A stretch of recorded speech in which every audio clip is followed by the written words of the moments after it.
PHP কোরআনের আলো, PHP কোরআনের আলো। এবারে মঞ্চে ডেকে নিচ্ছি কিশোরগঞ্জের প্রতিনিধি মাহমুদুল হাসানকে। হাফেজ মাহমুদুল হাসান আসছে মঞ্চে। পিএইচপি কোরআনের আলো। আসসালামু আলাইকুম ওয়া রাহমাতুল্লাহি ওয়া বারাকাতুহু। ওয়া আলাইকুম আসসালাম ওয়া রাহমাতুল্লাহি ওয়া বারাকাতুহু। মাহমুদুল হাসান, ভালো আছো বাবা তুমি? জি। আমাদেরকে একটু তেলাওয়াত করে শোনাবে। আউযু বিল্লাহি মিনাশ শাইতানির রাজীম। বিসমিল্লাহির রহমানির রহিম। ওয়ালাকাদ কাযযাবা আসহাবুল হিজরিল মুরসালিন وآتيناهم آياتنا فكانوا عنها معرضين وكانوا ينحتون من الجبال بيوتا آمنين فأخذتهم الصيحة مصبحين فما أغنى عنهم ما كانوا يكسبون وما خلقنا السماوات والأرض وما بينهما إلا بالحق وإن الساعة لآتية فاصفح الصفح الجميل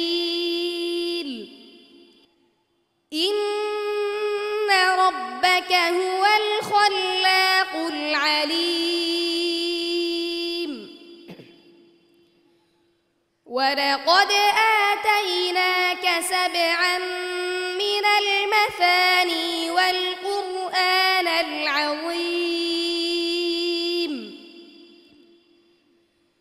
لا تمدن عينيك إلى ما متعنا به أزواجا منهم ولا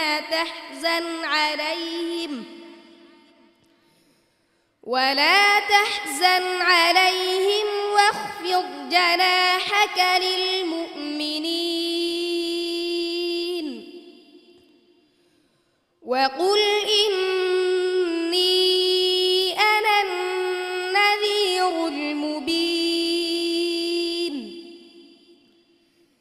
كما أنزلنا على المقتسمين حسبك صدق الله مولانا العظيم وصدق رسوله النبي الكريم মাশাআল্লাহ। মাহমুদুল হাসান, তোমার আজকের পারফরমেন্স সম্পর্কে সম্মানিত বিচারক হাফেজ মাওলানা আবু ইউসুফ সাহেবের মতামত জানিয়ে নিচ্ছি। ধন্যবাদ মাহমুদুল হাসানকে। কিশোরগঞ্জের ওই এলাকার লোক আসলে একটু সহজ সরলই থাকে, তেলাওয়াতটাও খুব সহজ সরল। ওস্তাদজি যে বিষয়টি বলেছেন যে আয়াতের যে শেষে তোমরা অনেক টানো, অনেক ভাঙ্গা দাও, ওইটা যাতে না হয়। ওস্তাদজি কিন্তু এটা বলেন যে সোর সারা পড়ো, সুললিতে কণ্ঠে তেলাওয়াত করার জন্য নিষেধ করে নাই। ঠিক আছে বাবাজি? হ্যাঁ, তোমার তেলাওয়াত সুন্দর। হ্যাঁ, আরেকটু সুর দিয়ে তেলাওয়াত করলে আর একটু ভালো লাগতো। কিশোরগঞ্জের মানুষ সহজ সরল হয়, এই উপাধি পেয়ে সম্মানিত বিচারক মুফতি মিজানুর রহমান, আপনার মতামত জানতে চাচ্ছি, যেহেতু আপনার বাড়িও কিশোরগঞ্জ। আসলে ধন্যবাদ সম্মানিত উপস্থাপক। আমার বাড়ি কিশোরগঞ্জ এই মুহূর্তে না বললেই ভালো হতো, যেহেতু আমি এখন বিচারকের আসনে। তো যাই হোক, আসলে হাফেজ মাহমুদুল হাসান আমাদের সম্মানিত কোরআন আলো ফাউন্ডেশনের চেয়ারম্যান সাহেব যেটা বললেন যে আসলে একটু সাদামাটা ধরনের তেলাওয়াত। হ্যাঁ, কোরআনের তেলাওয়াতের এক একজনের তেলাওয়াতের এক এক রকমের সৌন্দর্য, এই সাদামাটার মধ্যেও এক রকমের সৌন্দর্য লুকায়িত আছে। তবে আমি জানতে চাই যে কিশোরগঞ্জের ভাষায় আমি একটু জিজ্ঞেস করি, তা আপনি কিরম আছেন? ভালো আছি। আপনার মাদ্রাসার নামটা কি তা? কিশোরগঞ্জ আদর্শ ননি হাফিজিয়া মাদ্রাসা। মাশাআল্লাহ, আপনার নাম মাদ্রাসার তো অনেক সুনাম আছে, তার একটু সুন্দর করে পড়তে হইব, বুঝছেন? জি ইনশাআল্লাহ। আচ্ছা ঠিক আছে, সামনে আপনার থেকে আরেকটু ভালো কিছু আমরা চাই, ঠিক আছে? ধন্যবাদ। জি ইনশাআল্লাহ। হাফেজ কারি জহিরুল ইসলাম। বিশ্ববিখ্যাত যে হাফেজগণ আছে তাদের তেলাওয়াত শুনি এবং তোমরা যেন শুনতে পারো এমন একটি ব্যবস্থা করে দিলে তাহলে তোমার তেলাওয়াত অনেক সুন্দর হবে ইনশাআল্লাহ। পরবর্তীতে আরও অনেক সুন্দর তেলাওয়াত শোনাবে আমি আশা করছি। ধন্যবাদ। ওস্তাদুল হফাজ।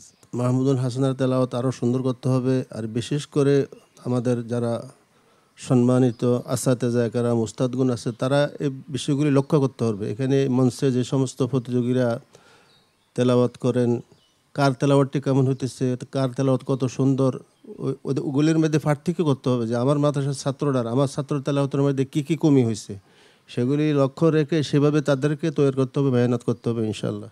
মোহতারাম চেয়ারম্যান মহোদয়।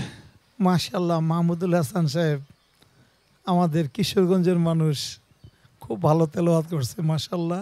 আল্লাহর কাছে আমরা মিনতি করি আমাদের এই সন্তানরা যেন বড় হইয়া এই কোরআনুল কারীমের মর্মমানিকে হৃদয়ে ধারণ করে তারা যেন আল্লাহ রসুলের খোশনদি অর্জন করতে পারে। মাহমুদুল হাসান, তোমার জন্য অনেক অনেক শুভকামনা রইল। আল্লাহ রাব্বুল আলামিন তোমাকে সফল করুন। আসসালামু আলাইকুম ওয়া রাহমাতুল্লাহি ওয়া বারাকাতুহু। পিএইচপি কোরআনের আলো।